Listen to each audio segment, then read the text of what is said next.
Hello दोस्तों, स्वागत है आपका करंट अफेयर की एक और नई वीडियो में।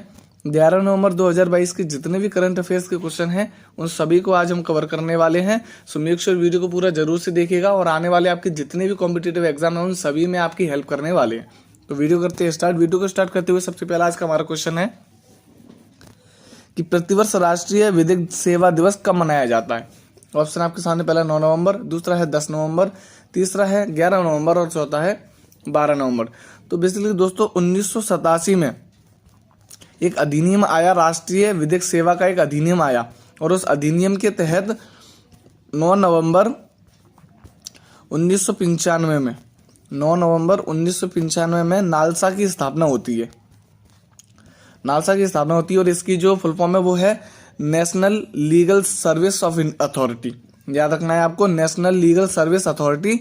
और उसी के तहत जो हर वर्ष राष्ट्रीय विधिक सेवा दिवस मनाया जाता है वो मनाया जाता है 9 नवंबर को। याद रखना है आपको। अब हम चलते हैं हमारे अगले क्वेश्चन पर।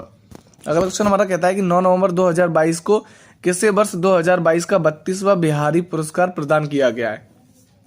ऑप्शन आपके सामने, पहला रामदत्त मिश्र, दूसरा है एनी एनॉक्स, तीसरा है आशा पारेख और चौथा है डॉक्टर महादेव हाड़ा। तो बेसिकली दोस्तों जो 32वां बिहारी जो पुरस्कार है वो बिहारी पुरस्कार केवल राजस्थानी लेखकों को दिया जाता है। याद रखना है आपको, जो बिहारी पुरस्कार है वो राजस्थानी लेखकों को ही दिया जाता है, याद रखना है। और जो 32वां बिहारी पुरस्कार है उससे जो सम्मानित किए गए हैं वो हैं डॉक्टर माधव हाड़ा, याद रखना है। और जो रामदत्त मिश्र हैं उनको सरस्वती सम्मान से सम्मानित किया गया था। और जो एनी एनॉक्स हैं उनको लेखक के नोबेल पुरस्कार से सम्मानित किया गया था। और जो आशा पारेख हैं उनको 52वां दादा साहेब फाल्के पुरस्कार दिया गया था। और जो 32वां बिहारी पुरस्कार है उससे जो सम्मानित किए गए हैं वो है डॉक्टर माधव हाड़ा, याद रखना है। और अब हम चलते हैं हमारे अगले क्वेश्चन पर। अगला क्वेश्चन हमारा कहता है कि 10 से 12 नवंबर 2022 तक कहां पर इंटरनेशनल टेलीमेडिसिन सम्मेलन आयोजित किया जा रहा है। ऑप्शन आपके सामने, पहला मध्य प्रदेश, दूसरा है केरल, तीसरा है उड़ीसा और चौथा है असम। इसका जो उद्देश्य है वो है डिजिटल माध्यम से, इसका जो बेसिकली जो उद्देश्य है वो है डिजिटल माध्यम से स्वास्थ्य की देखरेख करना, याद रखना है आपको। और इसका जो आयोजन है वो कोच्चि में हो रहा है। इसका जो आयोजन है वो कोच्चि में हो रहा है जो कि केरल में स्थित है, याद रखना है आपको। और इसका जो आयोजन है वो 10 से 12 नवंबर तक होगा। और इसमें जो मुख्य अतिथि के रूप में जो बुलाए गए हैं, वो हैं सोमनाथ। और सोमनाथ किसके हेड हैं ये आपको कमेंट बॉक्स में कमेंट करना है। और उसी के साथ इसका जो आंसर है वो है केरल, कोच्चि में इसका आयोजन किया जा रहा है। और हाल ही में मध्य प्रदेश ने रणजी ट्रॉफी जीती है पहली बार, मुंबई को हराकर। उप विजेता का भी नाम आपको याद रखना है, कभी कभी पूछ लेता है कि मध्य प्रदेश ने रणजी ट्रॉफी किसको हराकर जीती, तो वो है मुंबई को हराकर जीती, याद रखना है। अब हम चलते हैं हमारे अगले क्वेश्चन पर। अगला क्वेश्चन हमारा कहता है कि खेलो इंडिया नेशनल यूनिवर्सिटी गेम्स 2023-24 की जो मेजबानी है वो कौन राज्य करेगा। ऑप्शन आपके सामने, पहला उड़ीसा, दूसरा है बंगलुरु, तीसरा है उत्तर प्रदेश और चौथा है हरियाणा। तो जो खेलो इंडिया नेशनल यूनिवर्सिटी गेम्स 2023-24 है इसकी जो मेजबानी है वो उत्तर प्रदेश करने वाला है, याद रखना है आपको। और अगले जो ओलंपिक हैं जो 2024 में आयोजित होंगे वो होंगे पेरिस, फ्रांस में, याद रखना है आपको। ये क्वेश्चन भी इंपॉर्टेंट हो जाता है कि अगले जो ओलंपिक हैं जो कि 2024 में आयोजित होंगे वो पेरिस, फ्रांस में होंगे। अब हम चलते हैं हमारे अगले क्वेश्चन पर। दोस्तों अगला क्वेश्चन हमारा कहता है कि हाल ही में जारी क्यूएस एशिया यूनिवर्सिटी रैंकिंग 2023 में कौन सा संस्थान शीर्ष पर रहा है। ऑप्शन आपके सामने, पहला पेकिंग यूनिवर्सिटी, दूसरा है आईआईटी बॉम्बे, तीसरा है जैन यूनिवर्सिटी और चौथा है अलीगढ़ यूनिवर्सिटी। तो बेसिकली दोस्तों जो पूरे वर्ल्ड में, विश्व में जो शीर्ष पर रहा है वो है पेकिंग यूनिवर्सिटी जो कि चाइना से रिलेट करती है। और जो भारत की जो शीर्ष स्थान पर जो रही है वो है आईआईटी बॉम्बे, याद रखना है आपको। और भारत की टॉप 100 यूनिवर्सिटियों में से सबसे पहले नंबर पर है आईआईटी बॉम्बे जो कि भारत में पहले नंबर पर है और विश्व में 40वें नंबर पर है, याद रखना है आपको। और इसका जो राइट आंसर है वो है पेकिंग यूनिवर्सिटी जो कि पहले स्थान पर रही है। उसी के साथ अब हम चलते हैं हमारे अगले क्वेश्चन पर।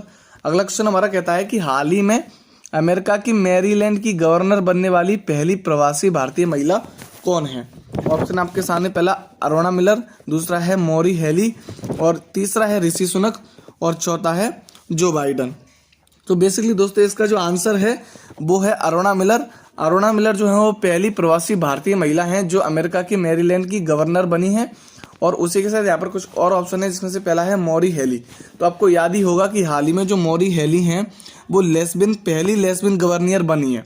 याद रखना है आपको, जो मौरी हेली है वो पहली लेस्बियन गवर्नर बनी है अमेरिका की, याद रखना है। और जो ऋषि सुनक हैं वो इंग्लैंड के प्रधानमंत्री बने हैं, याद रखना है। और जो जो बाइडन है वो अमेरिका के राष्ट्रपति हैं। जो बाइडन जो है वो अमेरिका के राष्ट्रपति हैं। और इसका जो राइट आंसर वो है अरुणा मिलर, जो कि भारत की पहली प्रवासी महिला है जो अमेरिका के मैरीलैंड की गवर्नर बनी है, याद रखना है। और अब हम चलते हैं हमारे अगले क्वेश्चन पर। अगला क्वेश्चन हमारा कहता है कि 2023 में महिला विश्व बॉक्सिंग चैंपियनशिप की जो मेजबानी है वो कौन सा देश करेगा। ऑप्शन आपके सामने, पहला बांग्लादेश, दूसरा है चीन, तीसरा है जापान और चौथा है भारत।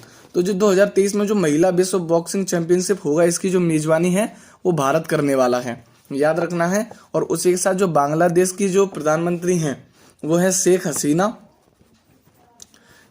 याद रखना है आपको। और जो चीन के जो नए प्रधानमंत्री हैं वो है शी जिनपिंग है। और जो जापान के हैं वो है फूमियो किसीदो, याद रखना है आपको। और इसका जो राइट आंसर है वो है भारत 2023 में महिला विश्व बॉक्सिंग चैंपियनशिप की मेजबानी करने वाला है। उसी के साथ अब हम चलते हैं हमारे अगले क्वेश्चन पर। अगला क्वेश्चन हमारा कहता है कि 9 से 19 नवंबर 2022 को 15वीं एशियाई एयर गन चैंपियनशिप का आयोजन कहाँ किया जा रहा है। ऑप्शन आपके सामने, पहला इजराइल, दूसरा है मिस्र, तीसरा है दक्षिण कोरिया और चौथा है ग्लासगो। तो जो 9 से 19 नवंबर 2022 को जो 15वां एशिया एयर गन चैंपियनशिप का जो आयोजन है वो दक्षिण कोरिया में किया जा रहा है। और इसका जो आयोजन है वो 9 से 19 नवंबर तक होने जा रहा है, याद रखना है आपको। और उसी के साथ यहाँ पर कुछ और ऑप्शन है, इसमें से पहला है इजराइल। तो इजराइल के जो नए प्रधानमंत्री बने हैं वो हैं बेंजामिन नेतन्याहू, याद रखना है आपको। इजराइल के जो अभी नए प्रधानमंत्री बने हैं वो बेंजामिन नेतन्याहू हैं। और मिस्र में हाल ही में कोप 27 की मेजबानी की है मिस्र ने। और जो ग्लासगो है उसमें कोप 26 का आयोजन किया गया था, याद रखना है आपको। इजराइल बेंजामिन नेतन्याहू, मिस्र कोप 27 का आयोजन और ग्लासगो कोप 26 का आयोजन। और उसी के साथ जो 9 से 19 नवंबर में 15वीं एशियाई एयर गन चैंपियनशिप का जो आयोजन है वो दक्षिण कोरिया में होने जा रहा है, याद रखना है। और अब हम चलते हैं हमारे अगले क्वेश्चन पर। अगला क्वेश्चन हमारा कहता है कि 10 नवंबर 2022 को किस देश ने दूसरी बिम्स्टेक कृषि मंत्रालय बैठक की मेजबानी की है। ऑप्शन आपके सामने, पहला सिंगापुर, दूसरा है भारत और तीसरा है फ्रांस और चौथा है बांग्लादेश। तो दोस्तों भारत के जो कृषि मंत्री हैं जो है नरेंद्र सिंह तोमर, याद रखना है आपको। नरेंद्र सिंह तोमर भारत के कृषि मंत्री हैं। उन्होंने ही दूसरी जो बिम्स्टेक है उसका जो आयोजन है उसकी जो मेजबानी है वो भारत करने वाला है, याद रखना है आपको। और उसी के साथ यहाँ पर कुछ और ऑप्शन है जिसमें से पहला है सिंगापुर। तो सिंगापुर और भारत के बीच में सिम्बेक्स युद्ध अभ्यास का आयोजन किया जाता है, याद रखना है। और फ्रांस के बीच में गरुड़ अभ्यास का आयोजन किया जाता है। और जो बांग्लादेश है उसके बीच में बोंगो सागर का युद्ध अभ्यास किया जाता है, याद रखना है आपको। सिंगापुर सिम्बेक्स और फ्रांस के बीच में गरुड़ और जो बांग्लादेश है उसके बीच में बोंगो सागर। और जो दूसरी बिम्स्टेक कृषि मंत्रालय की जो बैठक की जो मेजबानी है वो भारत करने वाला है, याद रखना है आपको। और अब हम चलते हैं हमारे अगले क्वेश्चन पर। दोस्तों अगला क्वेश्चन कहता है हमारा कि हाल ही में केंद्रीय वित्त मंत्री ने भारत के पहले सॉवरेन ग्रीन बॉन्ड फ्रेमवर्क को मंजूरी दी है। किस बजट में इसको जारी करने का प्रस्ताव रखा गया है। ऑप्शन आपके सामने, पहला बजट 2022-23, दूसरा है बजट 2024-25, तीसरा है बजट 2026-27 और चौथा है बजट 2028-29। तो इसका जो बजट का जो प्रस्ताव रखा गया है वो है 2022 और 23। इसका जो प्रस्ताव है बजट 2022-23 में रखा गया है। और जो बजट पेश किया है हाल ही में 2022 में जो बजट पेश किया है वो किया है निर्मला सीतारमण ने, याद रखना है आपको। जो बजट पेश किया है वो है निर्मला सीतारमण ने। और उसी के साथ आज के हमारे 10 क्वेश्चन हुए कंप्लीट। आज के कुछ महत्वपूर्ण प्रश्न जिसमें से पहला है इजराइल के नए प्रधानमंत्री कौन बने हैं, दूसरा है आईसीसी के अध्यक्ष किसको नियुक्त किया गया है, और तीसरा है कि कोप 27 का जो आयोजन है वो कहाँ पर हुआ है। तीनों ही क्वेश्चन की जो चर्चा है वो हम पिछली वीडियो में कर चुके हैं।